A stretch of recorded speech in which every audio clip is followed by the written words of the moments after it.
पेश करेंगे। और आप सभी को ज्ञात है शुद्धपुर नगरी सीहोर की पावन धरा पर विशाल कुबेरेश्वर धाम की स्थापना होने जा रही है।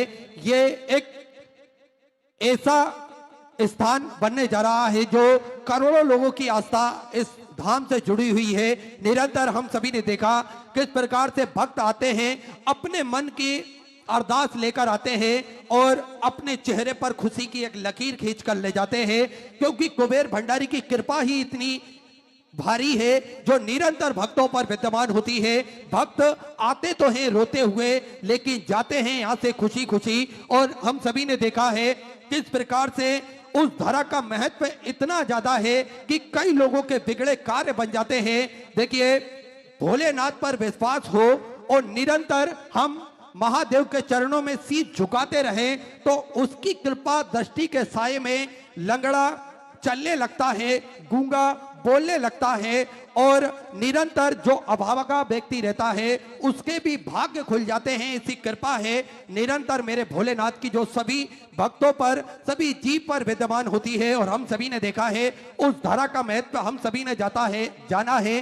करोड़ों लोग उस धरा पर पहुंचते हैं, अपने मन की अरदास लगाते हैं। और मेरा कुबेर भंडारी भी इतना दयालु है कि मात्र कुछ ही दिनों में, 3 महीनों में उन सभी भक्तों का भंडार भर देता है, उन सभी भक्तों पर कृपा करता है। इसी कुबेर भंडारी की पावन धरा जो निरंतर इस धरा पर सेवा का कार्य भी सुचारू रूप से चलता है। आप सभी को ज्ञात है सेवा का कार्य में निरंतर भोजनशाला जो कि प्रतिदिन सुचारू रूप से चलता है, जिसमें विश्व की सबसे बड़ी और भव्य भोजनशालाओं में से एक कुबेर भंडारी की भोजनशाला जो नियमित रूप से सुचारू रूप से चलती है, जिसमें प्रतिदिन लाखों सैकड़ों हजारों भक्त भोजन भंडारे का आनंद लेकर अपने जीवन को कृतार्थ करते हैं, आनंद में करते हैं। देखिए, इसकी सदस्यता जीवन पर्यंत तक आप भी ग्रहण कर सकते हैं, आप भी पा सकते हैं। मात्र 21,000 रुपए की स्वराशि आपको एक बार समर्पित करना है और जीवन पर्यंत तक इसकी सदस्य आप बने रहेंगे। होता यह है कि साल में एक दिन, 365 दिन में से एक दिन आपके नाम से भी भोजन भंडारा कराया जाएगा। और यही क्रम प्रतिदिन सुचारू रूप से चलता है, जिसमें लाखों सैकड़ों हजारों भक्त भोजन भंडारे का आनंद लेकर अपने जीवन को कृतार्थ करते हैं, आनंद में करते हैं। साथ में आप सभी को ज्ञात में कि प्राथमिक उपचार केंद्र पूज्य गुरुदेव के सानिध्य में चलता है। निःशुल्क रूप से इस प्राथमिक उपचार केंद्र में दवाई गोली भी निःशुल्क रूप से वितरण की जाती है और समय समय अनुसार स्वास्थ्य शिविर भी निःशुल्क रूप से लगाए जाते हैं, ताकि के भक्त अपने स्वास्थ्य संबंधित जानकारी बड़े ही आराम से प्राप्त कर सके। साथ में आप सभी को ज्ञात है 2 एम्बुलेंस भक्तों की सुविधा के लिए 24 घंटे उपलब्ध रहती है और एक सर्व सुविधा युक्त हॉस्पिटल का निर्माण कार्य और चालू कर दिया गया है, ताकि के भक्तों को किसी भी प्रकार की कोई दिक्कत परेशानी ना हो। ऐसा सुंदर जो क्रम है सेवा का वो सुचारू रूप से चलता है।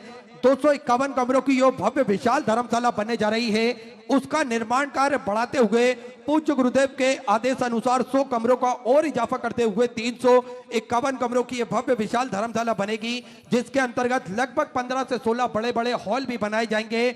और इन धर्मशाला के अंदर निःशुल्क रूप से कन्या विवाह निरंतर प्रतिदिन करा जाएगा, ऐसा संकल्प पूज्य गुरुदेव ने लिया है। देखिए, आपकी तारीख शादी की कभी भी पक्की होती है, कभी भी फिक्स होती है, तो आप कुबेर भंडारी की पावन धरा पर आकर आपकी डेट शादी की लिखवा सकते हैं।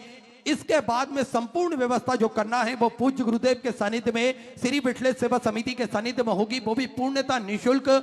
उस बेटी का कन्यादान भी पूज्य गुरुदेव द्वारा ही करा जाएगा, दिया जाएगा। दहेज पूज्य गुरुदेव द्वारा दिया जाएगा और उन के रुकने की व्यवस्था, बारातियों के रुकने की व्यवस्था और भोजन की व्यवस्था, पूर्ण व्यवस्था निःशुल्क पूज्य गुरुदेव द्वारा ही करी जाएगी। तो ऐसा सुंदर सेवा का प्रकल्प पूज्य गुरुदेव के सानिध्य में प्रतिदिन सुचारू रूप से चलते हैं। आप भी इन प्रकल्पों से जुड़ सकते हैं, आप भी कंधे से कंधा मिलाकर अपना सेवा का कार्य कर सकते हैं और निरंतर इस कार्य में सहयोग प्रदान कर सकते हैं। तो जिन दानदाताओं को अपनी स्वराशि प्रदान करना है वे टीवी स्क्रीन पर श्री विठलेश सेवा समिति के 2 अकाउंट नंबर एक्सिस बैंक का और सेंट्रल बैंक ऑफ इंडिया का चल रहा है, दोनों में से किसी में भी अपनी स्वराशि आप जमा कर अपना नाम व्हाट्सएप पर भेज सकते हैं। आइए, जिन दानदाताओं ने, जिन बाबासाओं ने अपनी स्वराशि मंदिर, गौशाला, वृद्धाश्रम, अन्य क्षेत्र में प्रदान करी, उन सभी पवनधारी पुण्यशाली दानदाताओं के नाम राजीव कुमार जी बिहार से 551 रुपए की स्वगृह से आपने समझ की। नील रवि जी पटेल की तरफ से कोल्हापुर मराठे तो 501 रुपए की स्वगृह से आपने समझ की। वेद प्रकाश जी वर्मा अलीगढ़ उत्तर प्रदेश से 500 रुपए। सौरभ कुमार जी की तरफ से 500 रुपए। आदित्य कुमार जी की तरफ से बिहार से 500 रुपए। सुनील मंडल जी की तरफ से दरभंगा बिहार से 1001 रुपए की स्वगृह से आपने समझ की। कल्याण सिंह जी की तरफ से सीकर राजस्थान से 500 रुपए। बरसाने परिवार की तरफ से 551 रुपए की स्वगृह से आपने समझ की। पवन सिंह जी तनवर की तरफ से दिल्ली से 501 रुपए। मदन लाल जी अरोरा की तरफ से गाजियाबाद उत्तर प्रदेश से 11,101 रुपए की स्वगृह से आपने गौ माता के चारे उत्तर समृद्ध की बहुत बहुत बधाई। 14 विचार आपके स्वगृह से आपने समझ की। छवि भाई वसुदेव जी की तरफ से 500 रुपए। रोशन कुमार जी की तरफ से पटना बिहार से 1100 रुपए। रवि जी वर्मा की तरफ से अलीगढ़ उत्तर प्रदेश से 500 रुपए। सुमन जी शर्मा की तरफ से दिल्ली से 500 रुपए। सुरेंद्र जी पटना बिहार से 500 रुपए। कैलाश राम जी वर्मा की तरफ से बलौदा बाजार छत्तीसगढ़ से 10,001 रुपए की स्वगृह से अपने बाबा कुमरेश्वर धाम समृद्ध की बहुत बहुत बधाई। 14 विचार आपके स्वगृह से आपने समझ की। सीताराम जी की तरफ से दिल्ली से 500 रुपए। स्वर्गीय दीपमाला जी सक्सेना की स्मृति में लखनऊ उत्तर प्रदेश से 21 रुपए। कमलेश कुमार सिंह जी की तरफ से मिर्जापुर उत्तर प्रदेश से 1,001 रुपए। राम बिहारी मंगल प्रसाद जी की तरफ से खड़गपुर से 500 रुपए। प्रमोद कुमार जी पाल की तरफ से मुरादाबाद उत्तर प्रदेश से 1100 रुपए। जीजाबाई जी की तरफ से 500 रुपए। पवन सिंह जी जदौन की तरफ से कोटा राजस्थान से 4,901 रुपए की स्वगृह से अपने बाबा कुमरेश्वर धाम समृद्ध की बहुत बहुत बधाई। 14 विचार आपके स्वगृह से आपने समझ की। सनी कुमार जी की तरफ से 500 रुपए। अनमोल जी शर्मा की तरफ से 500 रुपए। विक्रम सिंह जी की तरफ से 500 रुपए। सविता जी कौशिक की तरफ से 500 रुपए। राजेश जी अग्रवाल की तरफ से रायगंज से 500 रुपए। नीलम जी कोटला की तरफ से 500 रुपए। अंजलि जी उपाध्याय कोटा राजस्थान से 500 रुपए। राजेश कुमार जी शर्मा की तरफ से 500 रुपए। सुजान सिंह जी की तरफ से दिल्ली से 1,001 रुपए। पुष्कर जी शर्मा की तरफ से भीलवाड़ा राजस्थान से 4,100 रुपए की स्वगृह से अपने बाबा कुमरेश्वर धाम समृद्ध की बहुत बहुत बधाई। 14 विचार आपके स्वगृह से आपने समझ की। शिवरतन जी पारिक की तरफ से चूरू राजस्थान से 2,001 रुपए की स्वगृह से आपने समझ की। संगीता सिंह जी की तरफ से मिर्जापुर उत्तर प्रदेश से 500 रुपए। जयप्रकाश जी पांडे की तरफ से पंजाब से 551 रुपए। रमाकांत जी तिवारी की तरफ से 1100 रुपए। प्रेमलता जी श्रीवास्तव की तरफ से 500 रुपए। निरंजना देवी की तरफ से विदिशा मध्य प्रदेश से 21,000 रुपए की स्वगृह से देखा। आजीवन मुझे बड़ा ग्रहण करी सुनहरे अक्षरों में अपना नाम अंकित करा। बहुत बहुत बधाई। 14 विचार आपके स्वगृह से आपने समर्पित की। आशीर्वाद जी तिवारी की तरफ से बिहार से 551 रुपए की 1,051 रुपए की स्वगृह से आपने समर्पित की। शिखा जी गोयल की तरफ से 500 रुपए। अलका जी तिवारी पट्टा बिहार से 500 रुपए। शारदा देवी जी की तरफ से चेन्नई से 27,401 रुपए की स्वगृह से अपने बाबा कुमरेश्वर धाम समर्पित की। बहुत बहुत बधाई। 14 विचार आपके स्वगृह से आपने समर्पित की। अंशजी तिवारी अहमदाबाद गुजरात से 500 रुपए। आकाश जी दुबे की तरफ से मैनपुर उत्तर प्रदेश से 500 रुपए। शुभम जी गुप्ता मुरादाबाद उत्तर प्रदेश से 551 रुपए। नीलम कुमारी जी की तरफ से उधमपुर से 500 रुपए। आर्य जी साहू की तरफ से छत्तीसगढ़ से 1,008 रुपए की स्वगृह से आपने समझ की। स्वर्गीय अजय कुमार जी साहू की तरफ से बेमेतरा छत्तीसगढ़ से 1,001 रुपए। सुरेश जी श्रीवास्तव की तरफ से गाजियाबाद उत्तर प्रदेश से 1100 रुपए। चंदा जी छतरी की तरफ से छत्तीसगढ़ से 500 रुपए। अमित जी खन्ना की तरफ से जम्मू एंड कश्मीर से 1100 रुपए। सुमन जी पाठक की तरफ से हरियाणा से 500 रुपए। सुनील भावना जी की तरफ से बेंगलोर से 500 रुपए। अंकित गुलाब चंद जी पालीवाल की तरफ से पुणे मराठे से 1100 रुपए की स्वगृह से आपने समझ की। सभी दानदाताओं को मैं हृदय की अनंत गहराई से नमन करता हूं, दंडवत करता हूं, प्रणाम करता हूं। सुंदर स्वगृह से आपने समझ की। जो भक्त अपनी स्वगृह से मंदिर, गौशाला, वृद्धाश्रम, अन्य क्षेत्र बाबा कुमरेश्वर धाम में सम्मिलित करना चाहते हैं, फिर टीवी स्क्रीन पर श्री विठले सेवा समिति के 2 account number axis bank account, central bank of India का चल रहा है। दोनों में से किसी भी अकाउंट में अपनी स्वगृह राशि जमा कर अपना नाम व्हाट्सएप पर भेज सकते हैं। आइए सीधे व्यासपीठ की शरण में चलते हैं। पूज्य गुरुदेव के सानिध्य में सुंदर हम सभी आज दूसरे दिवस की कथा श्रवण करेंगे। जय जय श्री राधे, हर हर महादेव, श्री शिवाय नमस्तुभ्यं।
चतुर्भीष्व चतुर्भीष्व चतुर्भीष्व तमस्तभाषण जायते स्वपंचदा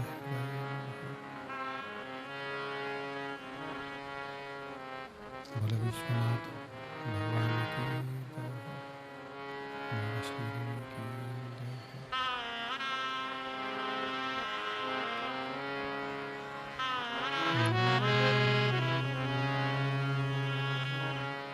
नमः शिवाय।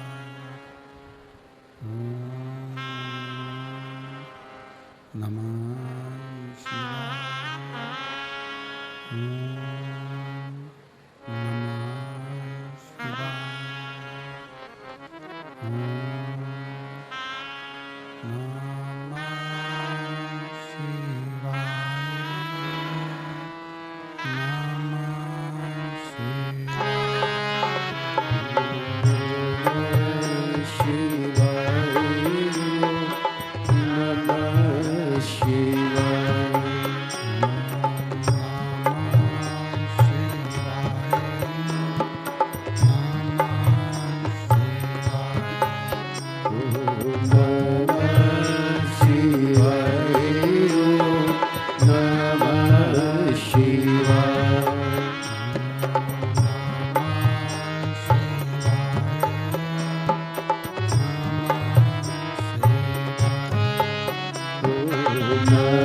विश्वनाथ भगवान की जय, महाकालेश्वर भगवान की जय, ओमकारेश्वर भगवान की जय, कुबेरेश्वर महादेव की जय। हर हर महादेव, हर हर महादेव, हर हर महादेव। काशी विश्वनाथ, ओगरदानी, त्रिकालदर्शी, कैलाशी, अविनाशी भगवान शिव, जिनकी पुनीत पावन शिव महापुराण की कथा संपूर्ण विश्व के कल्याण हेतु बाबा देवाधिदेव महादेव की कृपा से, उनकी करुणा उदारता से चल रही है। बठिंडा पंजाब की यह पवित्र पावन भूमि, जहाँ आप और हम सब भगवान शिव की पवित्र आनंदमय रसमय कथा श्रवण कर रहे हैं। कथा के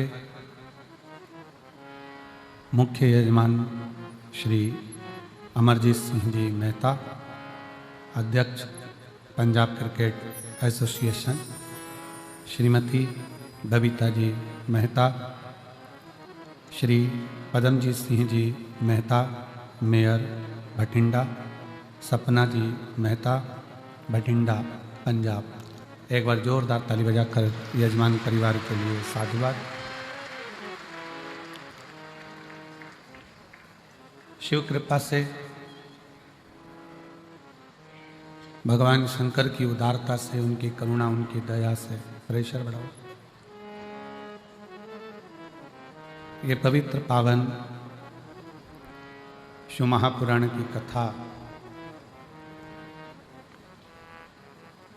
अपने जीवन की सार्थकता को सिद्ध कर रही है।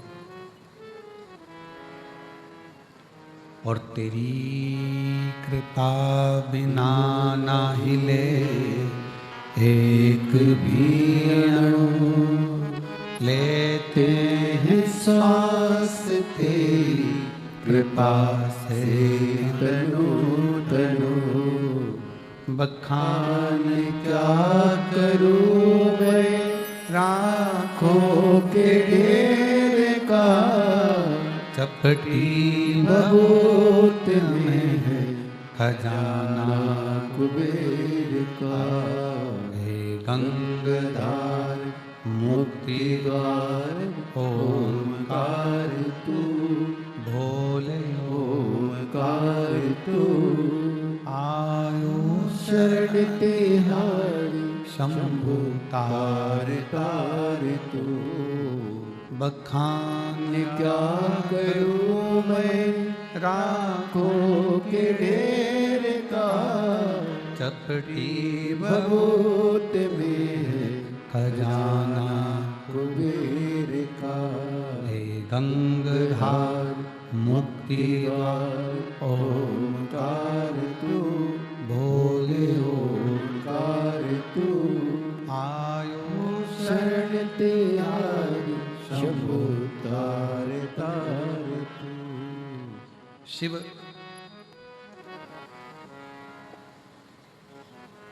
संपूर्ण विश्व का कल्याण करने वाले हैं।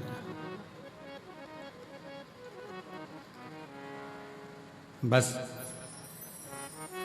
देवाधिदेव महादेव को पहचान के नेत्र की जरूरत है।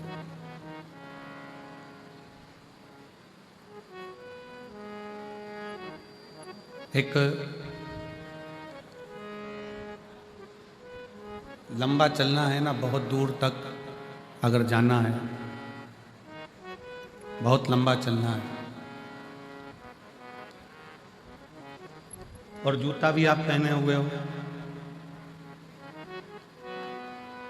पाँव में जूता पहने हुए हो और बहुत लंबा चलना, उस जूते के अंदर एक छोटा सा बारीक सा अगर कंकर आकर पड़ गया, उसमें आकर गिर गया, वो जूते के अंदर अगर एक छोटा सा भी कंकर आकर पड़ जाता है, गिर जाता है, रह जाता है, तो आप बहुत दूर तक नहीं जा सकते। कितना भी प्रयास करें,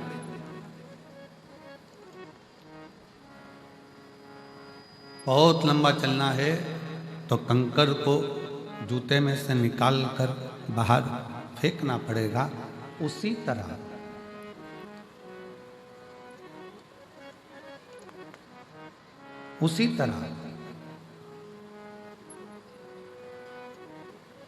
जूते में से अगर कंकर निकाल कर नहीं फेंका तो बहुत लंबा चल नहीं पाओगे।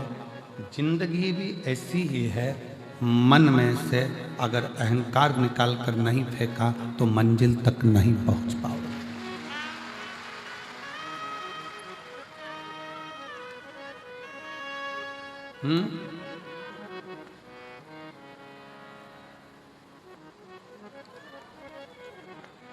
मंजिल तक नहीं पहुंच पाओगे।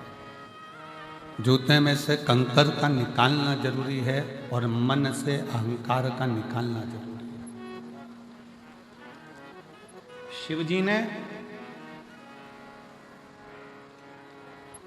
कामदेव को क्यों भस्म करा? भगवान शंकर को ऐसी क्या पड़ गई थी जो कामदेव को भस्म करना पड़ा?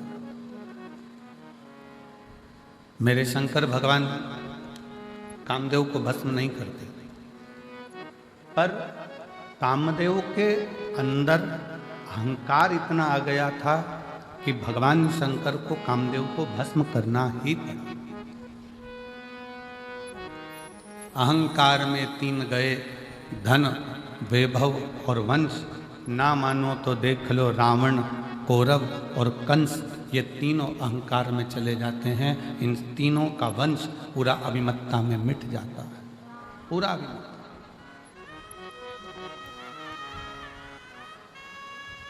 शिव को अभिमत्ता प्रिय नहीं। शंकर भगवान को तुम्हारा अहम, तुम्हारा अहंकार प्रिय नहीं।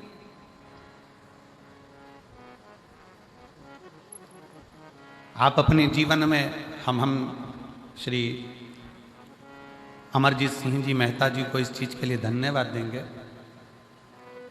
कि उनसे जब भी बात करो, चाहे फ़ोन पर बात हो, आशीष जी कराएं, चाहे सामने कभी मिलते हैं, बात होती है तो हम उनसे कहते हैं कि बाबा की ऐसी कृपा हुई कि भटिंडा में ये दूसरी बार कथा हुई। तो अमरजीत जी हमेशा अपनी भाषा में कहते हैं कि गुरुदेव, ये हम नहीं करा रहे। और मैं उनके बेटे को भी यही कहूँगा, पदम जी को, कि उनके मुख से भी यही शब्द निकलता है कि गुरुदेव, ये कथा, ये सत्संग, ये संगत हम नहीं करा रहे। ये तो कहीं स्वयं भटिंडा की भूमि पर, ये भटिंडा में रहने वाले रहवासियों के कोई पुण्य प्रबल हुए होंगे तो इन्होंने ये कथा करा।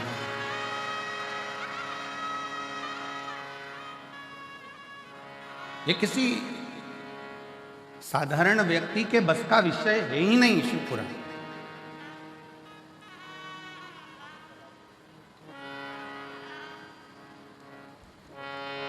शंकर भगवान की पुराण को करवाने के लिए भगवान शंकर पूरा छलनी से छान लेते हैं और फिर जान लेते हैं कि यह सही है, करवा पाएगा कि नहीं करवा पाएगा, तब करवा पाते हैं।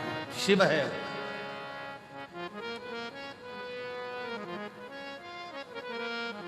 वो गढ़दानी है।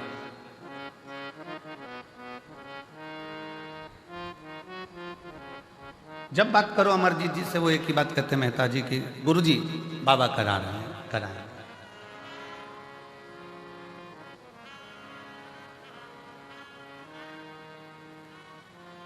वाहे गुरु जी का खालसा, वाहे गुरु जी की फतेह। करा रहे हैं, वो कराने वाला है, करा रहा है। इसमें हम नहीं। भगवान शंकर कामदेव को जलाकर इसलिए भस्म कर रहे हैं क्योंकि कामदेव के अंदर ये अहंकार आ गया था कि मैं शंकर की समाधि को तोड़ सकता हूं, मैं शिव की समाधि को तोड़ सकता हूं। मैं शब्द, मेरा संबोधन अहमता की निशानी है।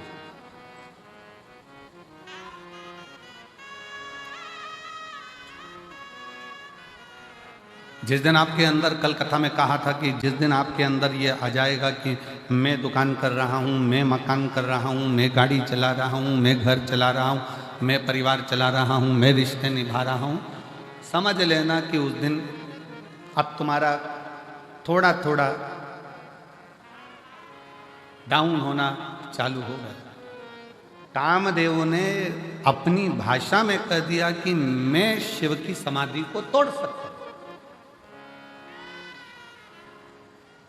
मैं शंकर भगवान की समाधि को तोड़ सकता हूं। मेरी जीजियों, मेरे जीजाओं, मेरी बेटियों, बेटाओं, मेरी माताओं, मेरे भाई, मेरी बहनों, एक बात बहुत सावधानी से सुनना। नवरात्रे आते हैं, नवरात्रे आते हैं।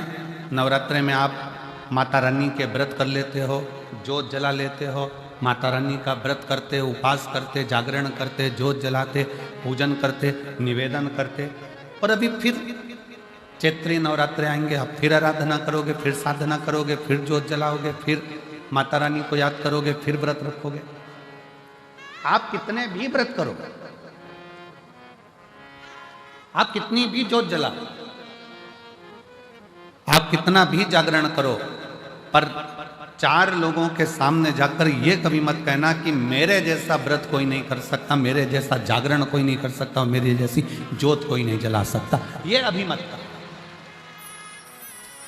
आपके मुख से तो शब्द निकलना चाहिए, आपके मुख से तो वाणी निकलना चाहिए कि वो माँ अम्बा, जगदम्बा, दुर्गा भवानी, माँ वैष्णव रानी, माँ जगत जननी, माँ नैना, माँ मनसा, माँ कांगड़ा, माँ चिंतपूर्णी, माँ ज्वाला, उसकी जैसी इच्छा होती है वैसा व्रत करा लेती है, और उसकी जैसी इच्छा होती है वैसा जागरण करा लेती है, और उसकी जैसी इच्छा होती है वैसी जोत जला लेती है। हमारी सामर्थ्यता नहीं है।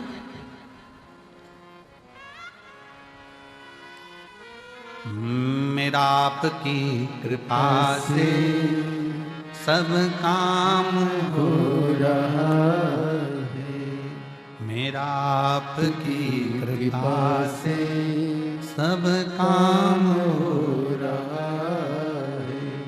करते हो भोले बाबा मेरा नाम हो रहा है, करते हो भोले बाबा मेरा नाम हो रहा है। प्रभु आपकी कृपा से सब काम हो रहा है, भोले आपकी कृपा से सब काम हो रहा है।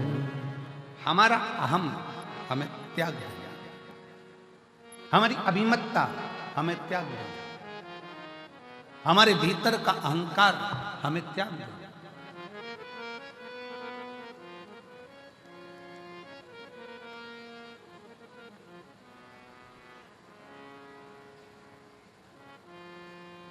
कितना सुंदर गुरु नानक देव जी ने अपनी वाणी में कहा है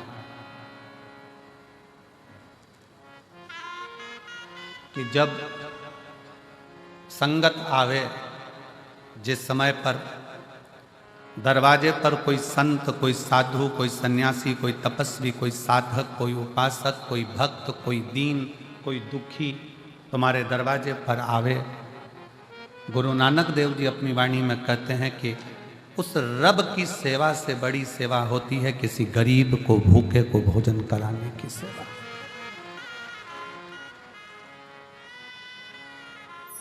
शायद उसी का प्रमाण आज भारत की भूमि के ही नहीं, देश और विदेश के जितने गुरुद्वारे हैं, उन गुरुद्वारे में सबसे बड़ी सेवा होती है लंगर की सेवा। सबसे बड़ी सेवा है लंगर की सेवा। इसलिए शायद भारत की भूमि के ही नहीं, देश और विदेश के सारे गुरुद्वारों में जब लंगर चखने के लिए लोग जाते हैं, लंगर सेवा में लोग जाते हैं, तब ये मानकर सेवा करते हैं कि हम किसी दूसरे की सेवा नहीं कर रहे, हम हमारे रब की सेवा कर रहे हैं, हम हमारे शिव की सेवा कर रहे हैं, हम हमारे भगवान की सेवा कर रहे हैं। कोई दूसरे की नहीं। और मेरी जीजियों, मेरे जीजाओं, मेरी बेटियों, बेटाओं, मेरी माताओं, मेरे भाई, आप इस कथा के पंडाल में जो हजारों लाखों की संख्या में आप लोग पहुंचे हो, अगर यहाँ पर भी आप अगर सेवा कर रहे हो तो ये मत सोचना कि मैं सेवा कर रहा हूं या मैं सेवा कर रहा हूं। ये तो मेरे बाबा ने कृपा करी, उनकी करुणा हुई, और उनकी करुणा हुई तो मैं कथा के पंडाल तक पहुंची, और उनकी करुणा हुई तो मैंने किसी प्यासे को पानी पिलाया, भूखे को भोजन कराया। भागवत जी किस किस ने सुनी है? हाथ उठाओ जरा। सबने सुनी है? रखो हाथ नीचे।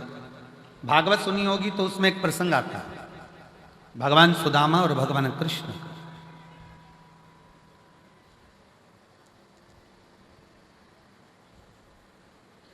सुदामा जी की धर्म पत्नी सुदामा जी से रोज कहती है कि तुम कृष्ण के दरवाजे जाओ, तुम भगवान कृष्ण के द्वार पहुंचो। बार बार कहती है, प्रतिदिन रोज हर बार कहती है कि कृष्ण के दरवाजे जाओ। पर सुदामा जी भगवान कृष्ण के दरवाजे जाते हैं क्या रोज? रोज कहती है सुशीला, सुदामा जी की धर्म पत्नी रोज कहती है, तो भी सुदामा जी भगवान कृष्ण के दरवाजे नहीं जाते। जाते फिर कहा बहुत दुख का जीवन चल रहा था सुदामा जी का, बहुत तकलीफ की जिंदगी चल रही थी, बार बार कहा गया, पर सुदामा जी भगवान कृष्ण के दरवाजे नहीं जाते। फिर एक दिन सुशीला ने, सुदामा जी की पत्नी ने कहा कि तुम रुको, मैं पड़ोसी के घर से कुछ लेकर आती हूं। पड़ोसी के घर से तंदूल मांग कर लाई, पल्लू में बांध कर सुदामा जी को दिया। सुदामा जी ने वो तंदूल, वो चावल अपनी बाजू में दबाया और दबाकर लेकर चले गए। ध्यान देना, सुदामा जी के पल्लू में पुण्यमय तंदूल आया तो सुदामा द्वारकाधीश के पास पहुंचे। शिव महापुराण की कथा कहती है, जब हमारी जिंदगी में कोई पुण्य हमारे पल्ले में आता है तब जाकर हम शिव महापुराण की कथा तक पहुंच पाते हैं।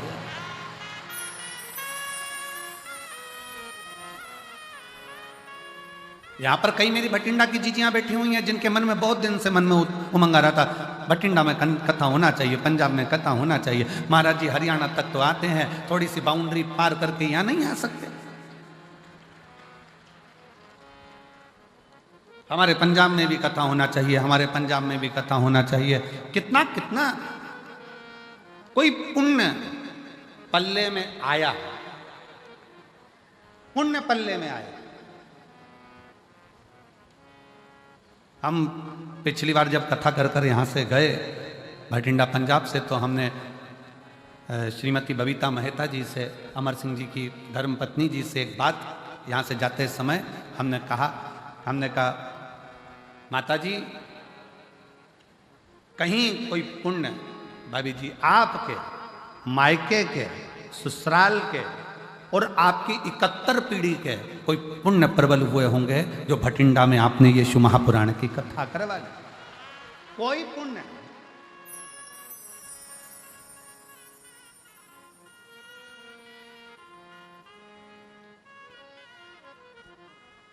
और मैंने तेरे ही भरोसे बाबा, तेरे ही भरोसे हवा बिच उड़ती जावांगी बाबा, डोर हटो छड़ीला मैं कटी जावांगी।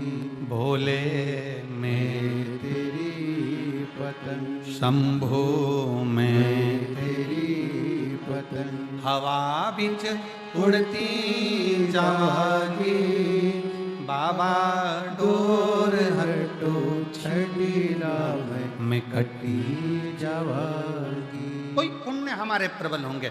सुदामा जी के पल्लू में जो तंदूल पड़ोसन के घर का आया, चावल पड़ोसन के घर का आया, वो तंदूल जो सुदामा जी लेकर गए, पड़ोसन के घर का पुण्य सुदामा जी के पल्लू में आ गया और वो पुण्य इतना प्रबल था कि उस पुण्य के बल पर सुदामा जी द्वारकाधीश के सामने जाकर खड़े हो गए।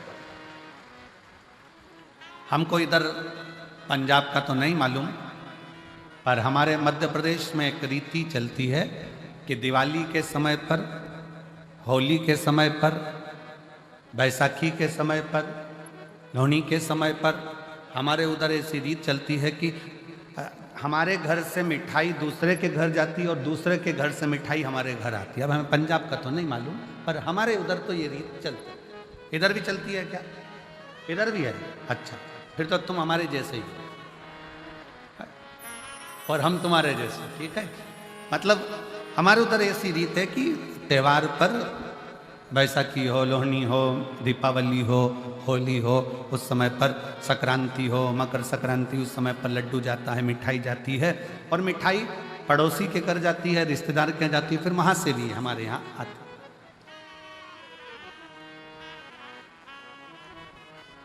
और जितनी अच्छी अपने घर की नहीं लगती उतनी पड़ोसी के घर की लगती है। हमारी मासी जी के यहाँ से आई, मामा जी के यहाँ से आई, काका जी के यहाँ से आई, काकी जी के यहाँ से आई, वहां से आई। अच्छा, ऐसा प्रसंग नहीं है कि पड़ोसी के घर की ही मिठाई ठीक लगे, अपने घर भी अच्छी बनती है, पर ऐसा लगता है कि वहां से आई है।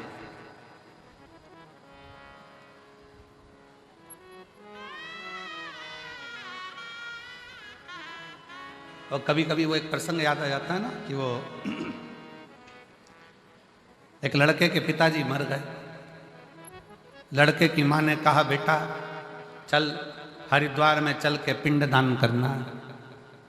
चल, माँ और लड़का दोनों हरिद्वार पहुंच गए। घाट पे पंडित जी ने पिंडदान करवाया और पिंडदान करवाने के बाद वहां पर भोजन रखा। इतने में एक कौवा उड़ते उड़ते आया।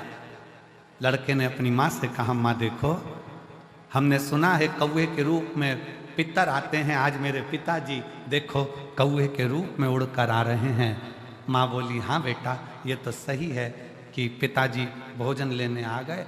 थोड़ी देर बाद वो कौवा वहाँ बैठा, बैठकर फिर उड़ा और पड़ोस में एक महिला पिंडदान कर रही थी अपने लड़के के साथ, वहाँ की पूड़ी उठाई, चले गया।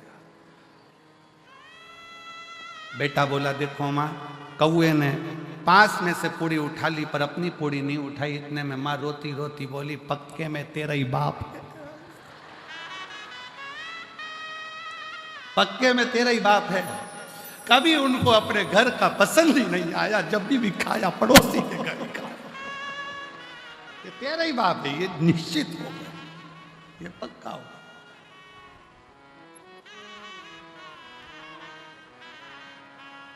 अब हमारे उधर की एक रीत है कि भाई मिठाई यहां से आई, वहां से दी, वहां से आई, वहां से दी, आया। क्यों, किस लिए? हम भारतीयों में ऐसा रिवाज क्यों है कि त्योहार पर, फंक्शन में, उत्सव में अपने घर की मिठाई दूसरे के घर, दूसरे के घर की मिठाई अपने घर, ऐसा हमारे भारतीयों में ऐसा प्रसंग क्यों आता है? उसका कारण केवल एक सुदामा जी के चरित्र से है। सुदामा जी की पत्नी रोज कहती रही कि जाओ द्वारकाधीश के दरवाजे जाओ, द्वारकाधीश के दरवाजे जाओ, द्वारकाधीश के दरवाजे।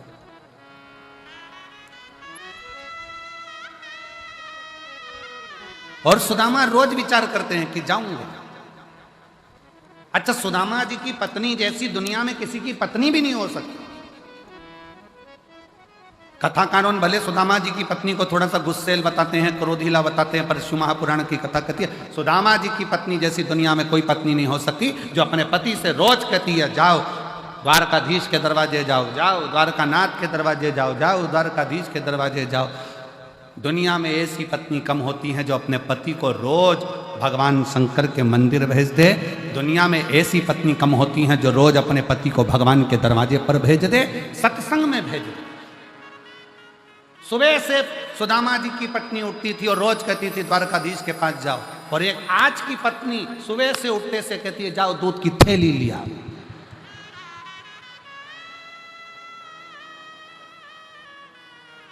और ऊपर से भी फोन करती करती कह रही है ब्रेड का पैकेट भी लिया ना। और सुनो, आते आते आते आते देखिए ना, थोड़ा वो पार्लर वाली 3 दिन पहले गई थी, आई कि नहीं आई। और पति बेचारा डिप्रेशन में आ गया, इसके टेंशन।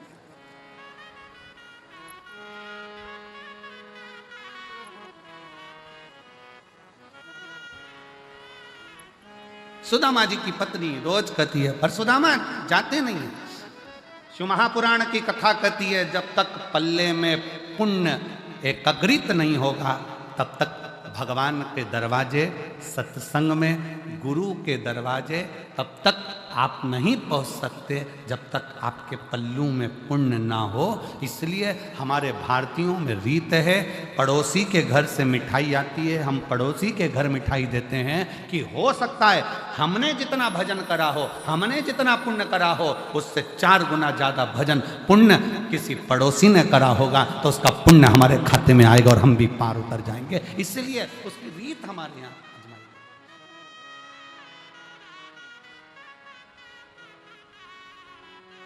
और मेरे भोले तेरा सहारा है, मेरे भोले तेरा सहारा है, मेरी नैया का तू किनारा है, मेरी नैया का तू किनारा है। मेरे बाबा तुझे पुकारा है, मेरे बाबा तुझे पुकारा है, मेरी नैया का तू किनारा है, मेरी नैया का तू किनारा। हमारे पल्लू में अगर पुण्य है तो हम सत्संग में गए हैं, हमारे पल्लू में अगर पुण्य है तो हम गुरुद्वारे गए हैं, हमारे पल्लू में अगर पुण्य है तो हम शिव के द्वारे गए हैं, हमारे पल्लू में अगर पुण्य है तो हम माता रानी का दर्शन करने गए हैं, हमारे पल्लू में अगर पुण्य है तो हम भगवान का भजन कर रहे हैं। अगर पुण्य नहीं है तो हम भजन भी नहीं कर सकते।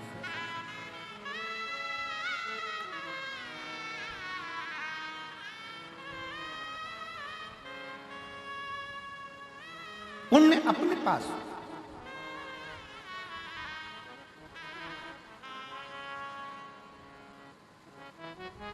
अब पुण्य कैसे कमाओगे? शिव महापुराण की कथा कहती है, हमने पहले भी कथा में कहा, ये कौन सा हाथ है? सीधा हाथ। ये कौन सा हाथ है? जम के बोलो, उल्टा हाथ। पुण्य का काम कैसे करते हो? जम के बोलो जरा, सीधे हाथ। एक दिन इस उल्टे हाथ को बड़ा बुरा लगा कि जो भी कुछ करे तो यही करे, हवन करे तो ये, दान करे तो ये, पुण्य करे तो ये, सत्कर्म करे तो ये, अपन तो बेकार में पैदा हुआ।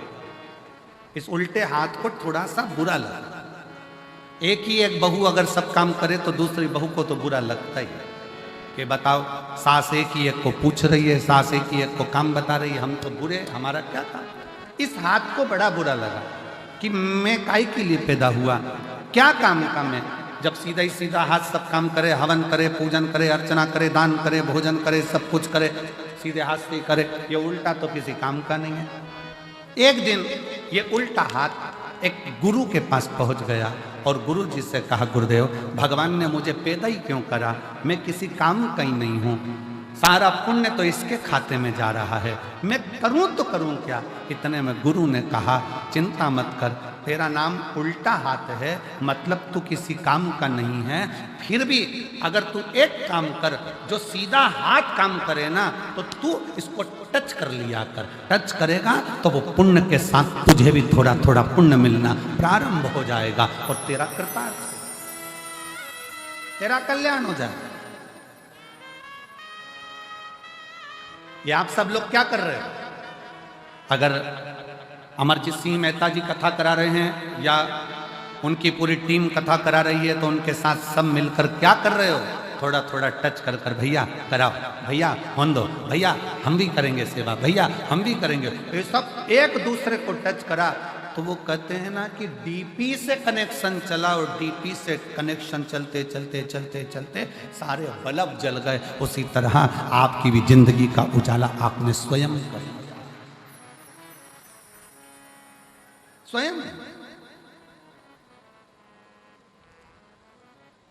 भगवान शंकर की अविरल भक्ति, भगवान शिव की अविरल भक्ति का फल आपको प्राप्त, शिव तत्व आपको प्राप्त।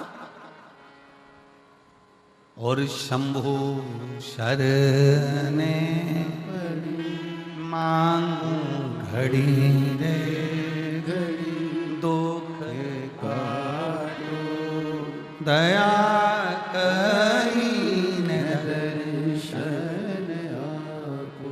अगर हम बहुत बड़ा आयोजन नहीं कर सकते, हम बहुत बड़ा कार्य नहीं कर सकते, हम बहुत बड़ा उत्सव नहीं कर सकते, तो जो बड़ा उत्सव, बड़ा कार्य अपने नगर में, अपने शहर में कोई सत्कर्म हो रहा हो, कोई सेवा का काम हो रहा हो, तो अपन नहीं कर सकते तो कम से कम जाकर खड़े होकर इस शरीर के द्वारा थोड़ा सा भी स्पर्श कर लेंगे तो उससे भी अपन पार उतर सकते हैं, पार लग सकते हैं।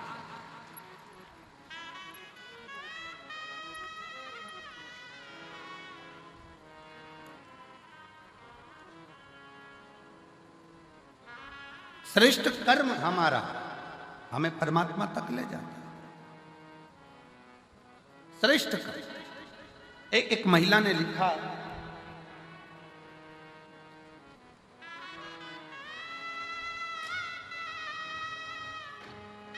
मैं बबीता काम्बोज सहारनपुर, सहारनपुर कहां पर है? यही है आसपास है, यूपी सहारनपुर। सहारनपुर की रहने वाली हूँ, कहीं बैठी हूँ, आप ही हैं, आ जाओ बेलपत्र लेकर के आ जाओ। मैं सहारनपुर की रहने वाली हूँ, बबीता कंबोज। मेरा मोबाइल नंबर ये है। गुरुदेव, मैं वर्णन करना चाहती हूँ, जब पहला कोविड आया था 19 का, तब मेरे पति को कोविड हुआ और उनकी दोनों आंखें चली गई, दोनों आंखों से दिखना बंद हो गया। डॉक्टरों ने जांच करी, जांच करने पर डॉक्टरों ने कह दिया कि वो कोविड के कारण इनकी आंखों की नली सूख गई है, उसके कारण इनकी आंखों की रोशनी मुश्किल है किया। एक जगह पर दिखाया, मन नहीं माना। तब हम फिर चंडीगढ़ ले गए। चंडीगढ़ में पीजीआई में दिखाया, गुड़गांव में दिखाया, हरिद्वार में दिखाया, दिल्ली में दिखाया। ऐसे जगह जगह पर हम हमारे पति को लेकर गए, पर डॉक्टरों ने मना कर दिया कि इनकी आंख जो कोविड का असर हुआ है उसके कारणवश इनके दोनों नेत्र की नसें सूख चुकी है, ये रोशनी अब आएगी। किसी ने चेन्नई का कहा, वहां दिखाया, पर रोशनी आंखों की नहीं। अब आखिरी में हम हार गए। तब किससे कहे? हमारी एक परिचित ने कहा कि टीवी पर कथा आती है, 1 बजे वो सियोर वाला महाराज कथा कहता है, शिव पुराण चलती है, तुम्हारे पति को भी सुनाओ, तुम भी सुनो। हमने कथा सुनना प्रारंभ करा और कथा सुनते सुनते हमने शिवजी पर जल चढ़ाना प्रारंभ करा। जल चढ़ाया हुआ अपने पति की आंखों पर लगा देते, बेलपत्री खिला देते। तब अपनी पड़ोसन से कहा कि तुम, पति तो नहीं जा सकता, क्या तुम मेरे साथ सीहोर चलोगी? हम हमारी पड़ोसन के कहने पर उसके साथ सीहोर गए। वहाँ से कंकर शंकर की पूजन करी, रुद्राक्ष लिया और वहाँ से रुद्राक्ष लेकर आए। तांबे के कलश में रुद्राक्ष को गलाते, शिव जी पर चढ़ा देते, शंकर का चढ़ा जल अपने पति को पिला भी देते, आंखों में लगा भी देते। ऐसा करते करते 19 में आंख गई, 20 में नहीं आई, 21 में नहीं आई, 22 में नहीं आई। ऐसा क्रम करते हुए जब 23 आया तब हमने कथा सुनी और बाबा की ऐसी कृपा हो गई कि बाबा की करुणा से आज मेरे पति पूर्ण तरह से देखना प्रारंभ कर दिया और उनकी आंखों ने काम करना प्रारंभ कर दिया। अब वो अपना काम स्वयं कर लेते हैं, मोटरसाइकिल भी चला लेते हैं और बाबा की कृपा उनने देखना चालू कर दिया। मैं शिव जी को प्रणाम करने के लिए यहाँ आई हूँ। मेरा नाम बबीता कंबोज, सहारनपुर की रहने वाली हूं। मेरा मोबाइल नंबर ये है। शिव तत्व किसको कहते हैं?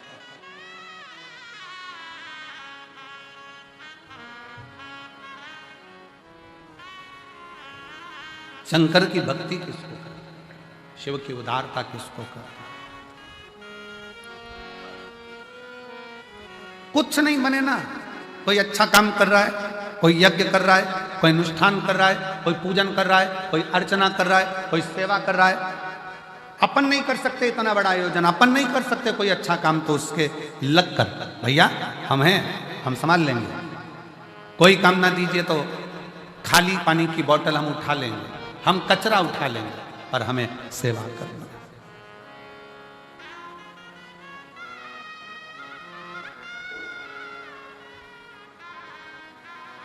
और भला किसी का कर न सको तो बुरा किसी का मत करना।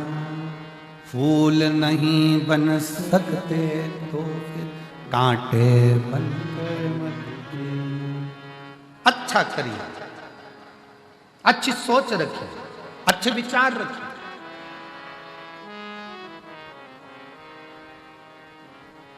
और जब अच्छी सोच के साथ जब हम आगे बढ़ेंगे, अच्छे विचार के साथ हम आगे बढ़ेंगे, तो शिव क्यों ना हो। आ जाओ।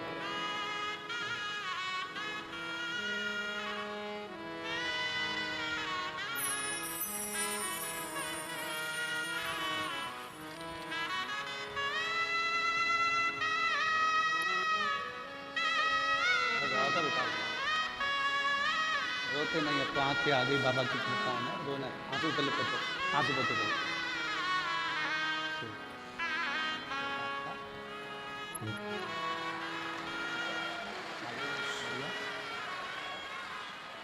रोते नहीं, उठो उठो, रोना नहीं, उठो, अब उठो, आंसू पोछो, आंसू पोछो बाबा के। पति की आंखें पहले कोविड में चली गई, देखना बंद कर दिया, नेत्र नहीं।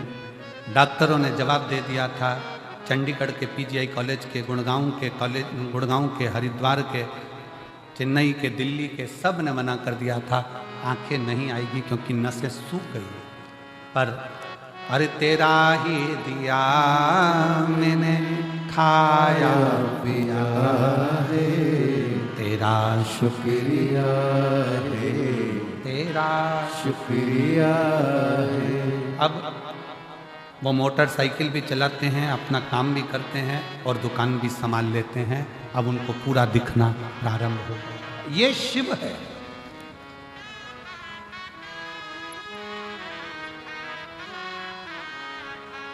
ये जायदाद दी है, औलाद दी है, मुसीबत में हर वक्त इमदाद दी है, तेरा ही दिया मैंने खाया पिया है, तेरा शुक्रिया है, तेरा शुक्रिया है।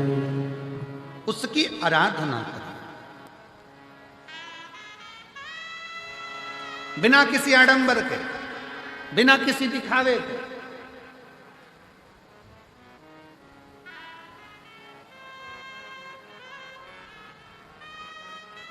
केवल एक विश्वास, एक भरोसा, एक विश्वास, एक भरोसा, और उस विश्वास और भरोसे के बल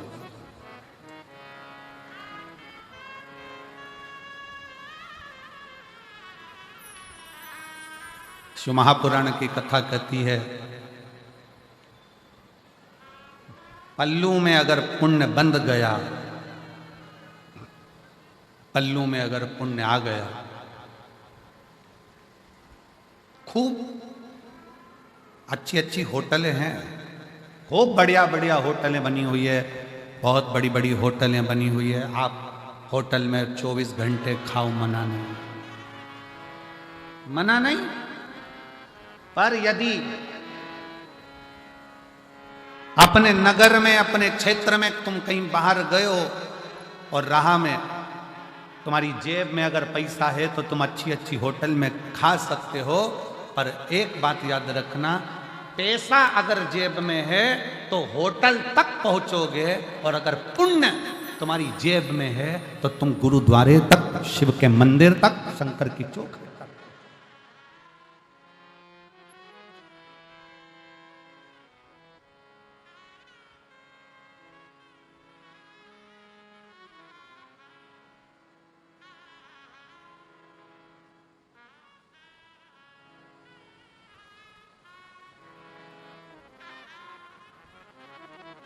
जेब में है तो पहुंच। एक बार की बात है, लगभग 15 साल हो गए होंगे, 15 साल से भी लगभग ज़्यादा हो गए होंगे, 15-16 साल के करीब में हो गए होंगे। हम बद्रीनाथ जा रहे थे। बद्रीनाथ जाते जाते बीच में रास्ता में थोड़ा सा पहाड़ पर्वत धंस गया हो और निकलने का रास्ता बंद हो गया।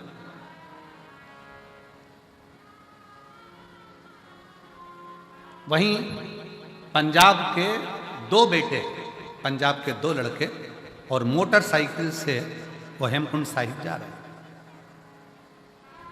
और पंजाब के वो दोनों बेटे जो हेमकुंड साहिब जा रहे थे, उन्होंने देखा कि यहाँ रास्ता बंद पड़ा हुआ है और सब लोग परेशान हैं, बच्चे भी परेशान हैं। वो दोनों लड़के गाड़ी को खड़ा करे, मोटरसाइकिल को साइड में, बुलेट को, और वो दोनों लड़कों ने तुरंत पत्थर उठाकर उस रास्ते को क्लीन करा, रास्ता साफ करा। जब रास्ता साफ हो गया तब हम नीचे उतरकर उन दोनों बेटों के पास में गए और हमने उन दोनों बच्चों से कहा, हमने कहा कि भाई तुम्हारी मोटरसाइकिल पर, बुलेट पर तो इतने सारे कपड़े भी नहीं है, इतना सारा सामान भी नहीं है, फिर आप इतने ठंड में ऊपर जा रहे हो हेमकुंड साहिब के लिए, तो कैसे जाओगे? तो कहा महाराज जी वहां सारी व्यवस्था है, सब व्यवस्था। फिर हमने उन बच्चों से कहा, हमने कहा कि बेटा एक बात तो पक्की है कि तुम्हारी जेब में नोट की गड्डी हो चाहे ना हो, पर तुम्हारे दिल में पुण्य की गड्डी बहुत बड़ी पड़ी है, इसलिए बाबा बुला रहा।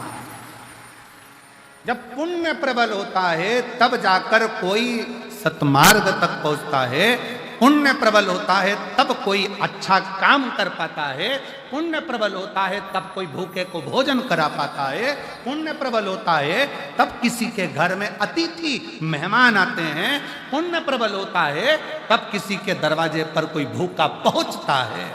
और अगर पाप प्रबल होते हैं तो दुनिया के लोग दूर हटते चले जाते हैं, केवल दारू कुट्टे पास में आते चले जाते हैं।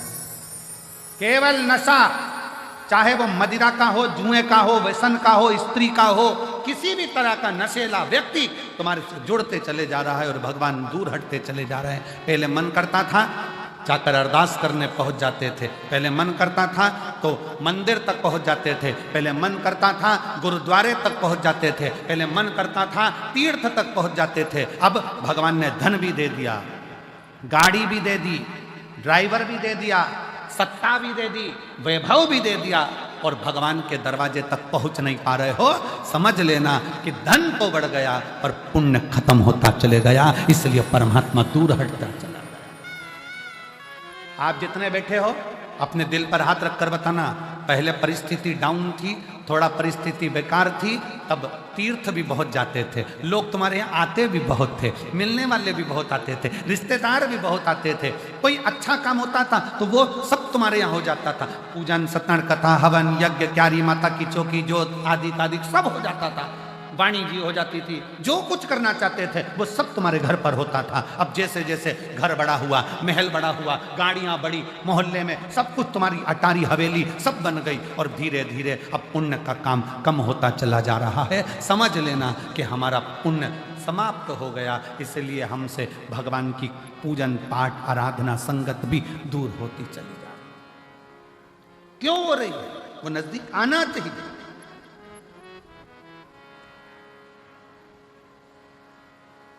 पहले छोटा सा घर था, मेहमान ज्यादा आते थे, घर बड़ा हो गया, मेहमान जाना चालू हो गए, मेहमान नहीं आते।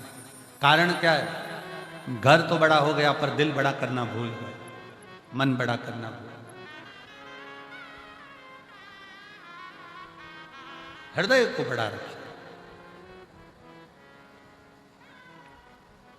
मन को बढ़ा रखिए, दिल को बढ़ा रखिए। और जब हृदय बड़ा हो, एक पत्र है देखिए बड़ा सुंदर,